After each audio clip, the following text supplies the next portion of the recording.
BCB কি পারবে কিনা বিপিএল কে বিতর্ক মুক্ত করতে, সে নিয়ে আমরা আলোচনা করতে চাই। আমাদের সাথে এই মুহূর্তে যুক্ত হচ্ছেন ক্রীড়া সাংবাদিক আরিফুল ইসলাম রনি। আরিফুল ইসলাম রনি, শুভ সকাল, স্বাগত একাত্তরের খেলাযোগে। আকরাম খান বলছিলেন যে এমন হলে ইমেজ নষ্ট হবে, বিদেশি ক্রিকেটাররা আসতে চাইবে না। আমাদের কি বিপিএল এর ইমেজ নষ্ট হওয়ার কিছু বাকি আছে? এক্স্যাক্টলি, আমি সেটাই ভাবছিলাম যে আকরাম ভাই যখন বলছেন যে ইমেজ নষ্ট হবে বা আমাদের এই করতে হবে সেই করতে হবে বা বিদেশি ক্রিকেটার আসবে না, আমার মনে হচ্ছে সর্বনাশ তো মানে সারে সর্বনাশ ইনফ্যাক্ট অলরেডি অনেক হয়ে গেছে। এবং এবছরই তো আসলে বিপিএল এ বিদেশি ক্রিকেটার যারা এসেছে তাদের মান খুব একটা ভালো নয়, তারা আসলে বিশ্বের শীর্ষস্থানীয় ক্রিকেটারদের মধ্যে পড়ে না। ইভেন অনেক বিদেশি ক্রিকেটার আছেন যারা আসলে বাংলাদেশে ইভেন ঢাকা লিগে খেলার জন্য কতটা উপযুক্ত সেই প্রশ্ন আমরা তুলতে পারি। সেখানে পেমেন্ট নিয়ে যে ইস্যু হয়েছে এবং যে ধরনের অরাজকতা বা একটা আয়োজনগত যে অবস্থাপনা চলছে, স্পেশালি পেমেন্ট একটা সবচেয়ে সিরিয়াস ইস্যু আর কি। তো যে অবস্থা চলছে এবং যে ধরনের বার্তা ক্রিকেট বিশ্বে গিয়েছে, তাতে আসলে আগামী বছর খুব ভালো আর মানে এই মানের ক্রিকেটারদের পাওয়া খুব মুশকিল হবে। এবং যেটা বলছিলাম যে ভাবমূর্তির আসলে খুব একটা বাকি নেই। এবং সবচেয়ে বড় শঙ্কা এবার আসলে এটাই ছিল, দেখুন ডেফিনেটলি এবারের বোর্ড যখন দায়িত্ব পেয়েছে তারপরে বিপিএল আয়োজনের জন্য খুব বেশি সময় ছিল না। সো সেই কিছু জায়গায় আমাদেরকে ছাড় দিতেই হবে, কিছু জায়গায় আমাদের বাস্তবতা বুঝতে হবে। কিন্তু মানে যে জায়গাটা কোনো ছাড় দেওয়ার সুযোগ নাই, যে জায়গায় বাস্তবতা বোঝারও কোনো সুযোগ নেই, সেটা হলো পেমেন্ট ইস্যু। মানে এটা সবচেয়ে বেশি গুরুত্ব দেওয়া উচিত ছিল। হতে পারতো আয়োজনগত কোনো ব্যাপার, হতে পারতো যে আসলে হ্যাঁ বিদেশি ক্রিকেটারদের খুব ভালো মানের আনতে পারেনি, এটাও আমি বুঝতে পারি যে ঠিক আছে অনেক আগে থেকে শুরু করলে ফ্র্যাঞ্চাইজি গুলো হয়তো সেই সুযোগটা পেত। কিন্তু পেমেন্ট ইস্যু এখানে তো কোনো অংশে ছাড় দেওয়ার কোনো সুযোগ নাই। কিন্তু বিসিবি যেটা করেছে, প্রথম দিকে ফ্র্যাঞ্চাইজি গুলোকে যে বার্তাটা দিয়েছে, মানে আপনার ফ্র্যাঞ্চাইজি ফি যেটা সেখানে ছাড় দিয়েছে, সেখানে কয়েক দফায় তারা ব্যাংক গ্যারান্টি যেটা সেটা নেওয়ার কথা সে সময়টা পিছিয়েছে। এসব করতে করতে যেটা হয়েছে ফ্র্যাঞ্চাইজি গুলো একটা মানে বার্তা পেয়ে গেছে যে না আমরা যে কোনো কিছু করতে পারি স্পেশালি পেমেন্ট নিয়ে। সো সেই বার্তার মানে প্রতিফলনই কিন্তু এই পরে পড়েছে আর কি টুর্নামেন্টে। যে এবং তারা পেমেন্ট মানে সবচেয়ে সিরিয়াস ইস্যু যেটা সেটা নিয়ে মানে মানে নয় ছয় করেছে। এবং সেটা হলো যে বিপিএল এর মানে 2012 সালে বিপিএল শুরু হয়েছে, 13 বছর পর এসে এই যুগে এসে একটা ফ্র্যাঞ্চাইজি লিগে যেখানে গোটা দুনিয়াতে ফ্র্যাঞ্চাইজি লিগের যেখানে জোয়ার, সেখানে এই যুগে এসে একটা টুর্নামেন্টের পেমেন্ট ইস্যু, এটা রীতিমতো বাংলাদেশ ক্রিকেটের জন্য, দেশ হিসেবে বাংলাদেশের জন্য লজ্জাজনক। এবং বিসিবি কোনোভাবেই এই দায় এড়াতে পারে না।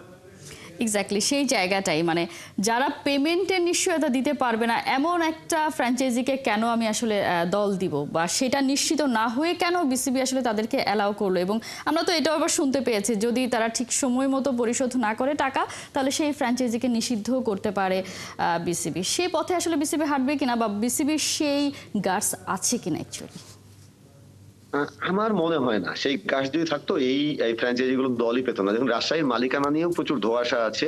এটাও বিপিএল এর পেশাদারিত্বের একটা ঘাটতির যে জায়গা, সেখানে একটা উল্লেখযোগ্য ব্যাপার যে আসলে কোন দলের এক্সাক্ট মালিকানা কার কাছে আমরা জানি না, কিংবা সেই কোম্পানিগুলো কারা। যেমন রাজশাহীর কথাই যদি ধরুন, রাজশাহীর তিনটা পক্ষ আছে আমরা শুনতে পাচ্ছি।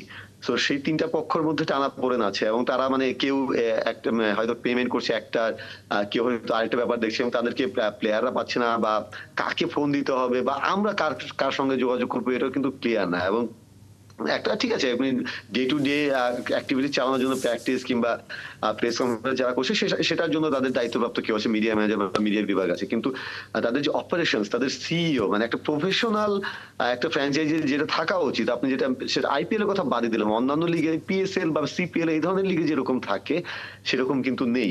সো যেটা বলছিলাম যে আপনি যেটা বলছিলেন যে নিশ্চিত না হয়ে তারা দিয়েছেন, এই রাজশাহীর এই মালিকানা নিয়ে প্রচুর ধোঁয়াশা আছে। রাজশাহীর মালিক পক্ষের মধ্যে শোনা যায়, যেহেতু ক্লিয়ার করে বলা হয় নাই, সো অফিসিয়ালি আমরা বলতে পারি না, কিন্তু আমরা বিভিন্ন সূত্র থেকে বিভিন্ন মাধ্যম থেকে যা জানি সেখানে জানি যে রাজশাহী মালিক পক্ষের মধ্যে একটা গ্রুপ আছে যারা এর আগে বিপিএল এর আরেকটা ফ্র্যাঞ্চাইজি ছিল এবং সেখানেও প্রচুর মানে তাদের বিরুদ্ধে প্রচুর অভিযোগ ছিল। সো তাদেরকে আবার দেওয়া হয়েছে। এবং আরেকটা মালিক পক্ষ আছে যারা আসলে ব্যক্তি, বিপিএল এর মানে যে নীতিমালা আছে মালিকানা, সেখানে কোনো ব্যক্তিকে মালিকানা দেওয়া যায় না। সো তিনি আসলে একজন ব্যক্তি, তাকে দেওয়া হয়েছে এবং তিনি বিসিবির, আমি নাম ধরে বলছি না, কিন্তু বিসিবির এখন যারা দায়িত্বে আছেন তাদের একজনের খুব ঘনিষ্ঠ বলে আমরা জানতে পারি। সো তিনি পেয়েছেন, তো তিনি যেহেতু ব্যক্তি হিসেবে দল কিনতে পারেন না, সো তিনি একটা কনসোর্টিয়াম করেছিলেন, সেই কনসোর্টিয়ামে এই বিভিন্ন পক্ষকে নিয়েছেন। সো এই ধরনের ব্যাপার যখন থাকে তখন আসলে এই টানা পড়েন এরকম নানা শঙ্কা জেগে ওঠে। সো বিসিবি আসলে জোড়াতালি দিয়ে, কয়েকদিন আগে ক্রীড়া উপদেষ্টা বলেছিলেন, কয়েকদিন আগে না আসলে বেশ কিছুদিন আগে, যে জোড়াতালি দিয়ে বিসিবি চলছে এবং সেটা একটা বড় নমুনা আসলে এই বিপিএল দলগুলো যেভাবে দেওয়া হয়েছে।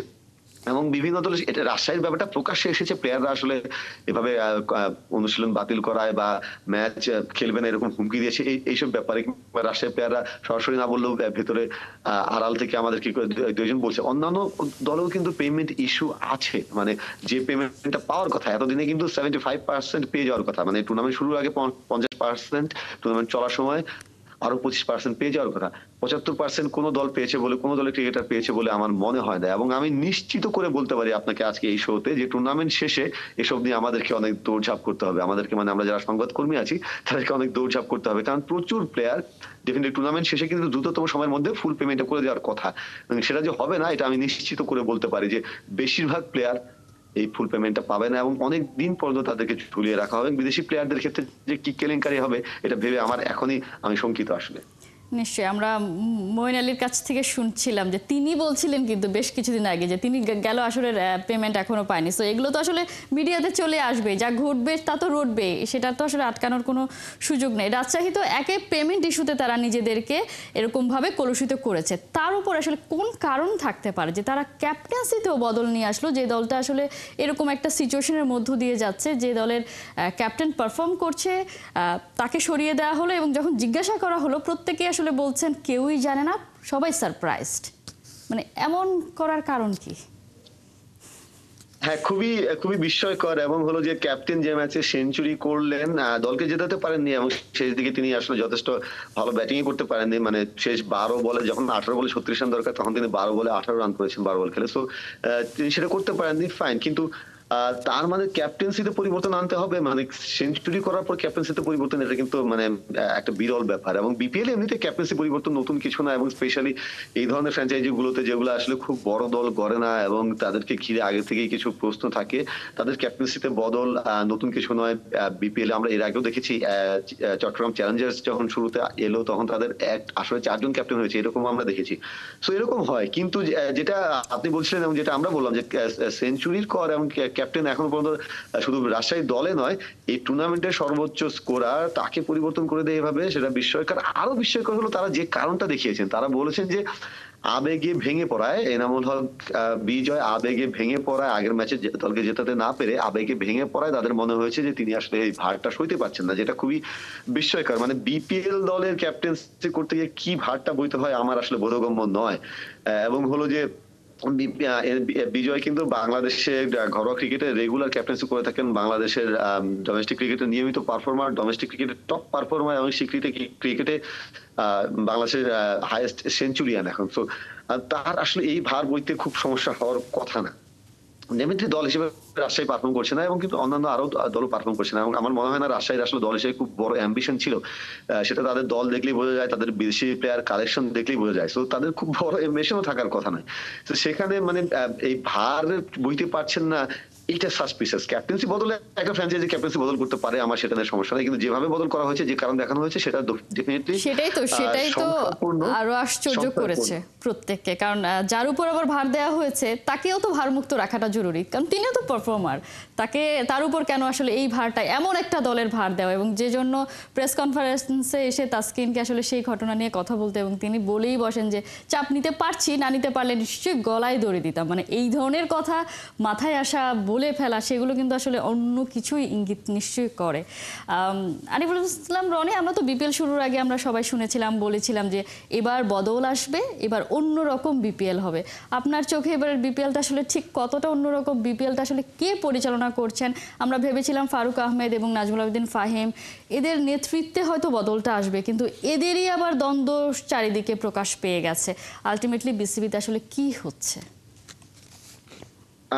ডেফিনেটলি দেখুন, এই শোতেই আমি সম্ভবত বিপিএল এর শুরু দিকে বা কোনো একটা পর্যায়ে বলেছিলাম যে অন্যরকম বিপিএল এর কথা বলা হলো, কনসার্ট ছাড়া অন্যরকম কিছু আর চোখে পড়েনি এবং পরে সেটা ফরচুন বরিশালের ক্যাপ্টেন তামিম ইকবাল টুর্নামেন্ট শুরুর আগের দিন বলেছিলেন যে কনসার্ট ছাড়া অন্যরকম কিছু চোখে পড়েনি। কিন্তু আমি এখন বলতে পারি এই বিপিএলটা আসলে অন্যরকম। অন্যরকম কোন দিক থেকে আমি আপনাকে বলছি, গত 10 বছরে মানে প্রথম 2 বিপিএল এর বাদ দিলাম, তারপরে যেটা হয়েছে বিপিএল এ গত 9-10 বছরে আমি এরকম বিপিএল দেখি নাই। কোন দিক থেকে? সেটা হলো যে এত বেশি সন্দেহজনক কাজ মানে মাঠে হচ্ছে, মাঠের ক্রিকেটে হচ্ছে, যেটা আমি আসলে দেখি নাই। সেদিক থেকে এই বিপিএল অন্যরকম। সেটা কেমন?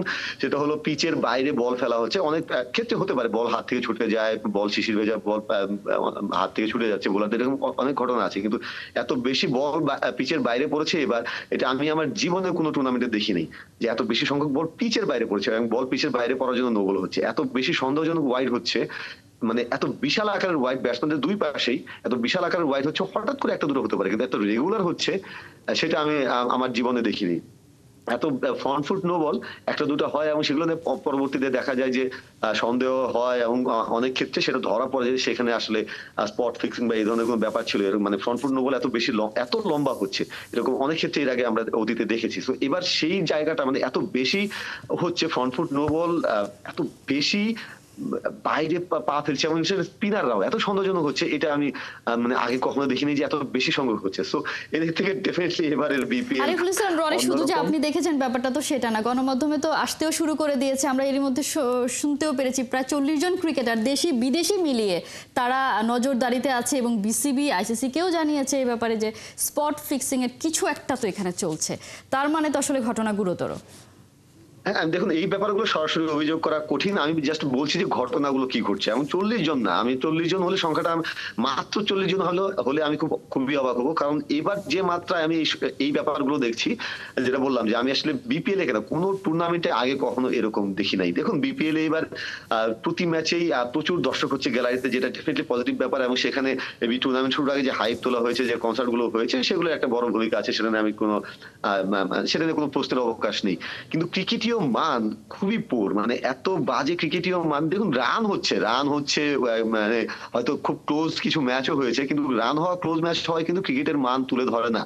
যেটা বললাম যে বিদেশি ক্রিকেটারদের মান এবার খুবই পোর এবং ক্রিকেটের মান, ওভারঅল ক্রিকেটের মান খুবই পোর। প্রত্যেকটা দলে বোলিং এর মান এত বাজে, একজন দুজন ছাড়া আসলে খুব ভালো বোলার নাই, দুই একটা দল ছাড়া বেশিরভাগ দলের বোলিং এটা খুবই পোর। তো এসব তো আছেই, প্লাস তারপরে এই যে সন্দেহজনক যেসব অ্যাক্টিভিটিস হচ্ছে, এগুলো আসলে মানে দেখুন এখন দুনিয়া জুড়ে যে ধরনের ফ্র্যাঞ্চাইজি লিগ হচ্ছে, স্পেশালি টি-10 ক্রিকেট গুলো হচ্ছে, এগুলো নিয়ে অনেক সন্দেহের অবকাশ আছে। কিন্তু বিপিএল এর মতো একটা লিগে যে পরিমাণ হচ্ছে আসলে মানে ভবিষ্যতে যদি এটা নিয়ে অনেক বড় কিছু বেরিয়ে আসে, আমি অবাক হব না। যেটা বলছিলাম যে 40 জন যদি মাত্র হয়, সেটাও মানে বিস্ময়কর। আরো বেশি সংখ্যক হওয়ার কথা, যাদের যাদের যাদের দিকে নজর রাখার কথা এবং যাদের অ্যাক্টিভিটিস নিয়ে অনেক সন্দেহ তোলার কথা। এই জন্য আমি সরাসরি কারো নাম বলছি না, কারণ এটা খুবই সেন্সিটিভ ব্যাপার। একদম শতভাগ নিশ্চিত না হয়ে বলা কঠিন। কিন্তু ডেফিনেটলি এবার বিসিবির আকসু, আইসিসির আকসু তাদের কড়া নজরদারিতে এবার থাকার কথা। এবং ভবিষ্যতে যদি শুনি যে এই টুর্নামেন্ট থেকে অনেক কিছু হয়েছে, তাহলে আমি মোটেও অবাক হব না। তো এদিক থেকে এইবারে বিপিএল ডেফিনেটলি অন্যরকম। অন্যরকম, কিন্তু এই অন্যরকমটা নিঃসন্দেহে আমরা আসলে কেউই প্রত্যাশা করিনি।